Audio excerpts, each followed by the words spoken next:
Hello students, good morning. मैं अभी गंगा नदी के किनारे खड़ा हूँ, हाजीपुर में गंगा नदी के किनारे।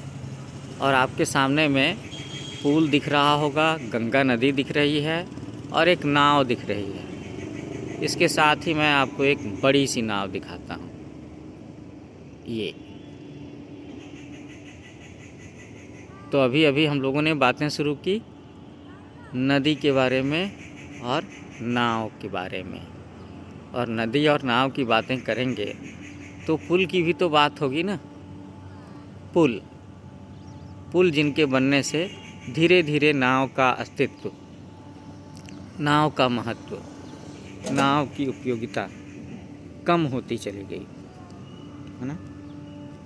तो ये देखो आप, नाव कितनी बड़ी नाव है। मैं इस नाव के और नज़दीक ले जा रहा हूँ आपको।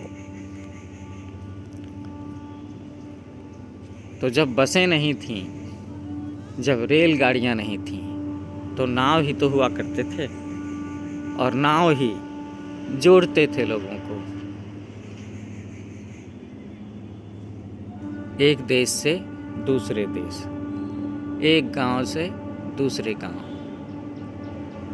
और अभी भी अगर आपको भारी भारी चीज़ों को, ज़्यादा वज़न की चीज़ों को एक जगह से दूसरी जगह ले जाना हो और आपके बीच में नदी हो, दोनों मंजिल के बीच में, दोनों गांव के बीच में नदी हो, तो नाव ही सबसे बेहतर साधन है, सबसे सस्ता साधन है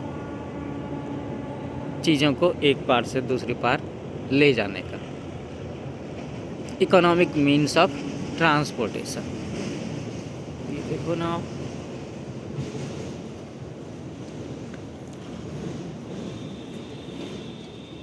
इस पे शुभ लाभ भी लिखा हुआ है। भगवान के मूर्तियाँ भी बनी हैं, फ़ोटो भी बनी हैं, है ना।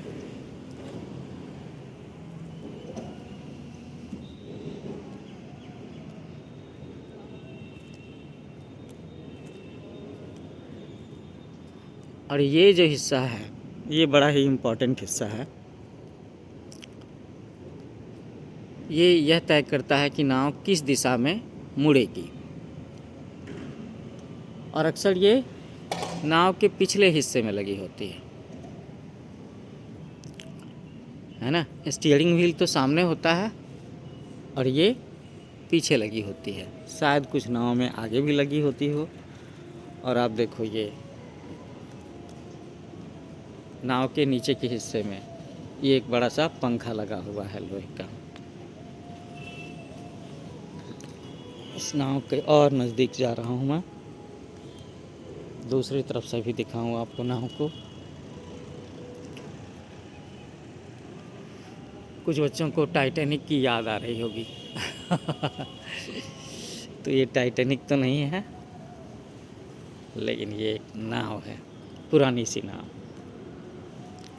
मुझे मौका मिलेगा तो इसके अंदर भी जाऊंगा।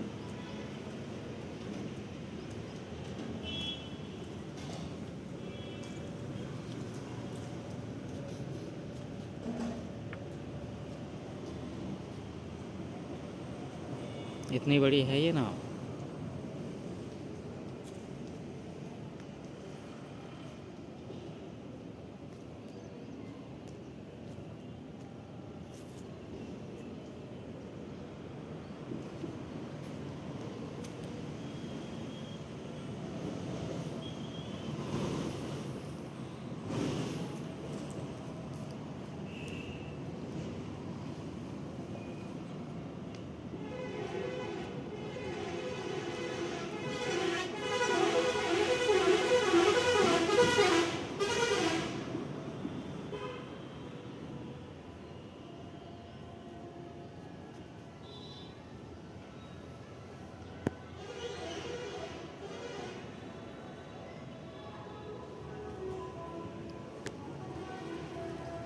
तो इस नाव से विदा लेते समय एक छोटी सी फ़ोटो मेरे साथ नाव की।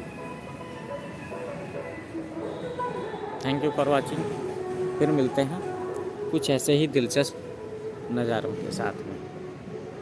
और सीखते हैं प्रकृति के बारे में, विज्ञान के बारे में, देश के बारे में, दुनिया के बारे में।